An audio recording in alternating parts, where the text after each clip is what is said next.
हाँ जी, नमस्कार, राम राम। कैसे हो आप सभी? तो आपकी तैयारी अच्छी चल रही होगी साथियों। आज जो हमारा टॉपिक है साथियों वो है आपका कुंभलगढ़ दुर्ग। कुंभलगढ़ जो दुर्ग है साथियों, यहाँ से अपने एक या दो क्वेश्चन की हर संभावना हमेशा एक ना एक पेपर को छोड़कर हमेशा बनी रहती है। तो आज जो हमारा टॉपिक है साथियों वो रहने वाला है कुंभलगढ़ दुर्ग। कुंभलगढ़ के जितने भी उपनाम ये है साथियों उसके बारे में चर्चा कर लेंगे। इसी के साथ ही इसी के साथ ही अपने जो ये बीएसटीसी वालों के लिए, पीटीटी वालों के लिए और हमारी जो सभी की बेरोजगारी दूर करने वाली नौकरी है वो आपके चतुर्थ श्रेणी, इसके लिए आपके ये जो एक एक टॉपिक में करवा रहा हूँ यानी कि जो एक एक नंबर देने वाला वो आपके लिए बहुत ही इंपॉर्टेंट हो जाएगा। तो जो भी साथी क्लास में नहीं हो एक बार चैनल को सब्सक्राइब जरूर कर देना साथियों। तो बिल्कुल साथियों स्टार्ट करते हैं आज की अपनी क्लास को। तो देख लीजिए साथियों, ये जो पहली क्लास आपने जो पहली लाइन लिखी है साथियों कि जो कुंभलगढ़ दुर्ग है साथियों इसका जो निर्माण करवाते हैं साथियों वो आपके महाराणा कौन करवाते हैं साथियों? महाराणा कुंभा ने इनका क्या करवाया था साथियों? हमके निर्माण करवाया था। निर्माण कब करवाया था साथियों? हमके 1443 से लेकर अगर 1458 के मध्य इसका निर्माण करवाया जाता है साथियों। और इसका जो नाम है, जो कुंभा की जो पत्नी थी साथियों उसका नाम था कुंभलवती, के नाम पर इसका नाम रखा गया था साथियों, कुंभलगढ़ रखा गया था। और एक बात इंपॉर्टेंट रख लेना, नाम तो कुंभलगढ़ इसका कुंभलवती की रानी के नाम पर रखा गया था, लेकिन ये किस विजय के उपलक्ष्य में मनाया गया था? ये नागौर विजय के उपलक्ष्य में मनाया गया था। ये बात आप अच्छी तरह से याद रख लेना। यानी कि इसका जो निर्माण करवाते हैं वो आपके महाराणा कुंभा करवाते हैं। 1443 से 1458 के मध्य इसका निर्माण किया जाता है। और कुंभा की रानी का नाम था कुंभलवती, इसके नाम पर इसका नाम क्या रखा गया था? कुंभलगढ़ रखा गया था। लेकिन ये जो दुर्ग है ये बनाया किसके उपलक्ष्य में गया था साथियों? तो ये नागौर विजय के उपलक्ष्य में इस दुर्ग का निर्माण किया जाता है। तो इस तरह आपको कड़ी से कड़ी याद रखना है साथियों। आपका क्वेश्चन गलत नहीं होना चाहिए साथियों। अब के आपके क्वेश्चन है ना वो आपके थ्योरी में पूछा जाता है, कौन सा कथन सत्य है और कौन सा कथन असत्य है, इस तरह के क्वेश्चन आते हैं। उसके लिए आप इस तरह से तैयार रहिएगा। आगे देखिए साथियों, आगे देख लीजिए एक बार। और क्या है ये कह रहा है, बिल्कुल एक भी चीज़ नहीं छोड़ी है मैंने, सारी जितनी भी चीज़ें बन सकती है ना वो चीज़ें मैंने आपको इसके अंदर उपलब्ध करवा दी ताकि अपना कोई सा भी क्वेश्चन गलत नहीं हो साथियों। ठीक है, यहाँ तक इसको ले लेते हैं एक बार। ठीक है, इसको मैं इधर ले आता हूँ ताकि अपने को बार बार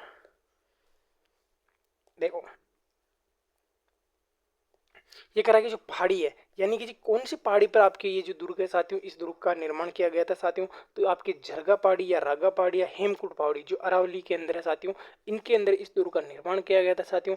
और अपने जो साथियों देखो मनु के अनुसार क्या देखो, शुक्र के अनुसार आपके कितनी है साथियों? आपके 9 है। और मनु के अनुसार 4 है, चाणक्य के मनु के अनुसार साथियों आपके 6 है, शुक्र के अनुसार 9 है। और चाणक्य के अनुसार आपके 4 है, शुक्र के अनुसार 9 है। उस श्रेणी के अकॉर्डिंग बताना है कि ये जो दुर्ग किस श्रेणी में आता है साथियों? में पारिध, जिसके चारों ओर क्या है? दीवार है। और गिरी दुर्ग, गिरी का मतलब जो आपके पर्वत पर बना हुआ साथियों।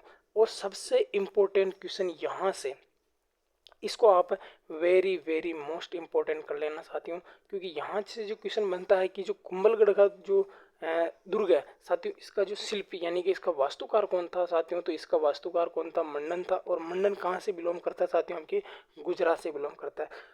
और यहाँ से भी वेरी मोस्ट इंपॉर्टेंट कर लेना, क्योंकि यहाँ पर जो पहले अशोक जो सम्राट है साथियों इसके पुत्र यानी कि जो संप्रति मौर्य के द्वारा जो मच्छिंद्रपुर नामक दुर्ग बनवाया गया था, यानी कि यहाँ पर पहले जो कुंभा ने बनाया उससे पहले भी आपके जो अशोक का जो पुत्र है संपत्ति मौर्य, इसने क्या करवाया था साथियों? के मत्स्यंद्रपुर का जो आपके दुर्ग का निर्माण करवाया था। ठीक है, इन्हीं के अवशेषों पर इसका निर्माण किया गया था।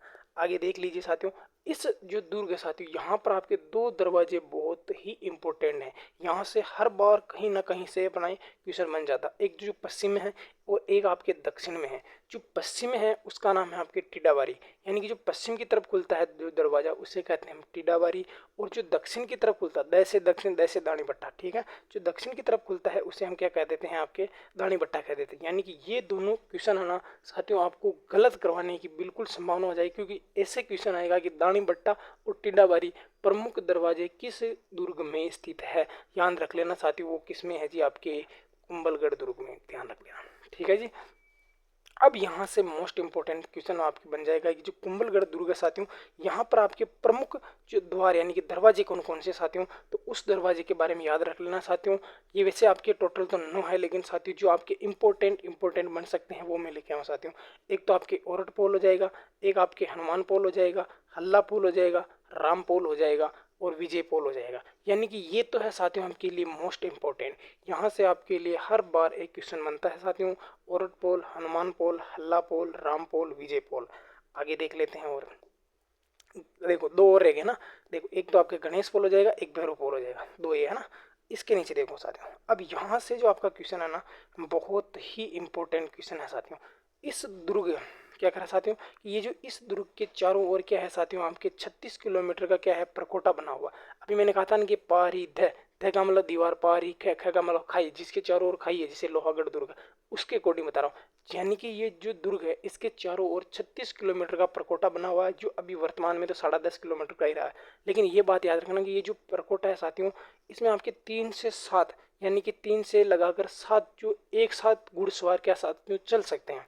और ये याद रखना कि विश्व की दूसरी सबसे बड़ी दीवार है। कौन सी दीवार साथियों? विश्व की सबसे बड़ी दीवार, यानी कि पहली चीन की दीवार और भारत की पहली दीवार।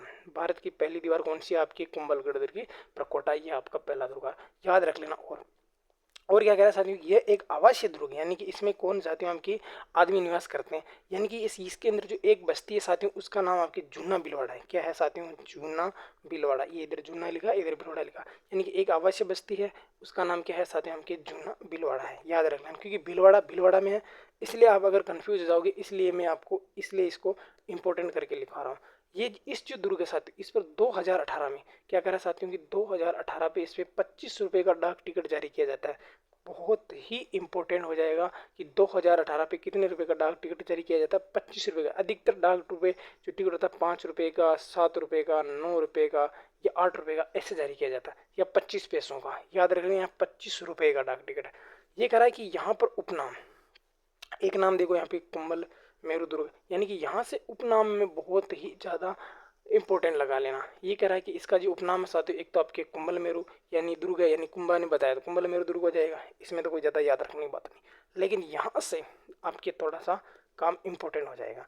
एक कह रहा है कि मत्स्येंद्रपुर, ठीक है साथियों। और मेवाड़ की तीसरी आग, कौन सी आग साथियों? मेवाड़ की तीसरी आग, मेवाड़ मारवाड़ का प्रहरी, ठीक है साथियों। मारवाड़ की छाती पर उठी तलवार, ठीक है साथियों। मेवाड़ शासकों की शरण स्थली साथियों, तो यहाँ पर मेवाड़ की बता रहा हूँ, तो मारवाड़ की बता दीजिए कि मारवाड़ के शासकों की जो आपके आपातकालीन संकटकालीन जो आपके शरण स्थली है, वो कौन सा दुर्ग है? ये कह रहा है कि राजस्थान का, इसको बोलते हैं एस्ट्रुस्कन, जो कर्नल जेम्स टोड ने कहा था। यानी मत्स्येंद्रपुर, मेवाड़ की तीसरी आंख, मेवाड़ मारवाड़ का पैरी, मारवाड़ की छाती पर उठी तलवार, मेवाड़ शासकों का शरण स्थली, और साथियों के राजस्थान का एस्ट्रुस्कन, जो आपके कर्नल जेम्स टोड ने कहा था। यहाँ पर बात करते हैं साथियों कि प्रमुख जो पर्यटन स्थल है उसके बारे में हम बात कर लेते हैं, ठीक है साथियों। यहाँ पर जो प्रमुख पर्यटन स्थल है उसके अंदर देखिए, एक तो महादेव कुंड है साथियों, जो इस दुर्ग का जो प्राचीन काल का एकमात्र क्या है साथियों, उनके पेयजल स्रोत है। कौन सा साथियों? महादेव जो कुंड है साथियों, इस दुर्ग का एकमात्र जो प्राचीन पेयजल स्रोत है वो महादेव कुंड है। नीलकंठ महादेव मंदिर है, जिसका निर्माण कौन करवाते हैं? कुंभाजी करवाते हैं। नीलकंठ महादेव मंदिर कहाँ स्थित है? कुंभलगढ़ में स्थित है। इसका निर्माण कौन करवा देते हैं? इसका निर्माण आपके कुंभाजी करवा देते हैं। कौन करवाते हैं? कुंभाजी करवा देते हैं, ठीक है जी। आगे देखिए चाहते हैं कुंभ श्याम मंदिर, जिसका निर्माण कौन करवाते हैं? कुंभाजी करवाते हैं। ये किसको समर्पित है? ये भगवान विष्णु जी को समर्पित है। कुंभ श्याम मंदिर कुंभाजी करवाते हैं, विष्णु जी को समर्पित है। ये बात भी आप अच्छी तरह से याद रख लेना।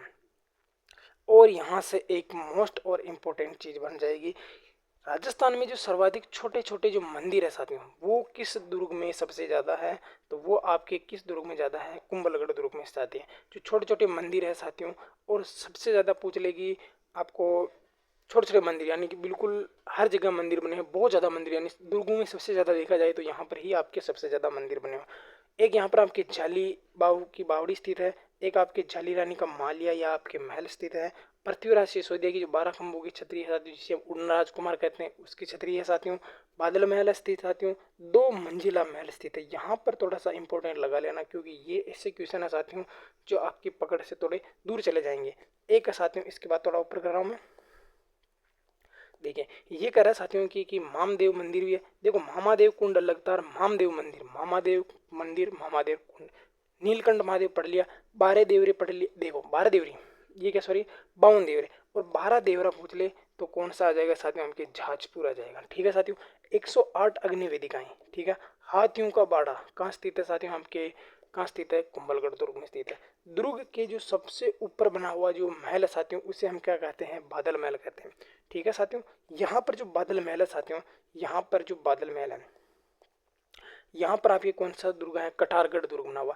इस ये उपदुर्ग है साथियों, यानी कि दुर्ग के अंदर जो दुर्ग होता है साथियों, यानी बादल महल है, बादल महल के अंदर कटारगढ़ है, कटारगढ़ के अंदर आपके ये एक सहायक दुर्ग है, जहाँ पर कौन निवास करते थे, कुंभाजी निवास करते थे।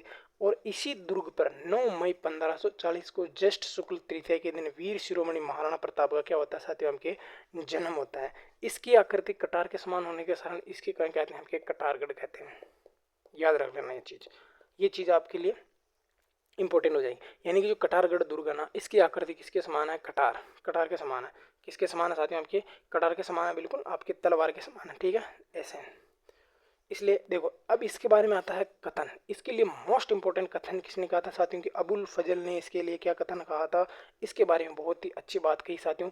यानी कि ये दुर्ग इतनी ऊंचाई पर बना हुआ है कि यदि हम नीचे से देखें साथियों, कि यहाँ से देखें, नीचे से देखें, तो अपने जो सिर की पगड़ी है साथियों, वो नीचे गिर जाती है। यानी कि इतनी बुलंदी पर बना है कि नीचे से यदि हम ऊपर देखें, यानी कि इस दुर्ग को देखें, बादल महल को देखें, कटारगढ़ को देखें, या कुंभलगढ़ पूरे दुर्ग को देखें, तो अपने की सिर की यानी बिल्कुल गर्दन को बिल्कुल सीधा करना पड़ता है। तो यानी कि अपनी सिर की पगड़ी नीचे गिर जाती है। इसका मतलब यही है कि ये दुर्ग बहुत ही ऊंचा या बुलंदी पर बना हुआ। महाराणा प्रताप ने जो हल्दी घाटी युद्ध की जो योजना बनाई थी साथियों, इसी दुर्ग में बनाई थी। युद्ध का केंद्र बिंदु यही था। ठीक है, मेवाड़ शासकों की जो संकट का जो समय था, ये भी उनका क्या केंद्र था। अब मैंने पहले उपनाम में पढ़ लिया था ये चीज़ ना।